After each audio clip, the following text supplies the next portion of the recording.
ভালো কোনো ক্যারেক্টার পাই বা কোয়ালিটিফুল কাজের অফার আসে অবশ্যই লিড ক্যারেক্টারে কাজ করব। শাবনূর আপুকেই আমি ছোটবেলার রূপে আসলে উপস্থাপন করব। আমি খুবই প্রাউডলি আর হ্যাপিলি বলতে চাই আমি যখন মিডিয়াতে ইন করেছি আমার ফার্স্ট নাটকের ডিরেক্টর হচ্ছে অনিক বিশ্বাস আঙ্কেল এবং আমার ফার্স্ট মুভি খোদা হাফেজের ডিরেক্টর হচ্ছে অনিক বিশ্বাস আঙ্কেল।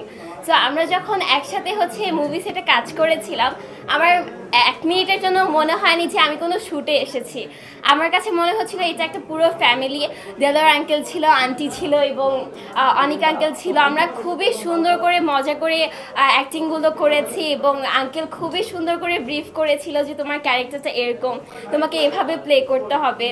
আর আমার মনে হয় যে অনিক আঙ্কেল ভেবেছে যে আমি এই ক্যারেক্টারটা প্লে করতে পারবো দেখে আঙ্কেল আমাকে কাস্ট করেছে।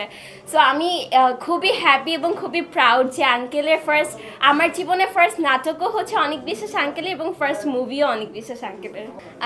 আসলে বোনের সাথে আসলে যেমন সম্পর্ক হওয়া উচিত মুভির মধ্যে আসলে ওরকমই দেখা যাবে যে বোনের প্রতি ইমোশনটা ছিল এখানে।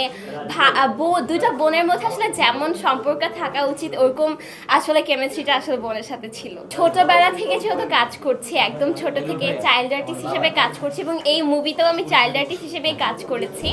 ছোটবেলা থেকে যেহেতু মিডিয়ার সাথে সংযুক্ত আছে এবং ভবিষ্যতেও যদি ভালো কোনো ক্যারেক্টার পাই বা কোয়ালিটিফুল কাজের অফার আসে অবশ্যই লিড ক্যারেক্টারে কাজ করব।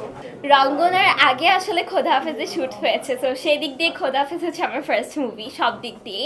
এবং রঙ্গনার আপডেট যেটা বলতে চাই যে শ্যুট হয়েছে অর্ধেক, শাবনূর আপু বাংলাদেশে আসবে কয়েকদিন পরে এবং ওটার বাকি অংশে শ্যুটও হবে আশা করি। শাবনূর আপুর সাথে আসলে শ্যুট সেটে দেখা হয়েছে এবং তার আগেও কথা হয়েছে এবং আমি যেহেতু তার ছোটবেলার ক্যারেক্টারটা করছি সো শাবনূর আপুকেই আমি ছোটবেলার রূপে আসলে উপস্থাপন করবো।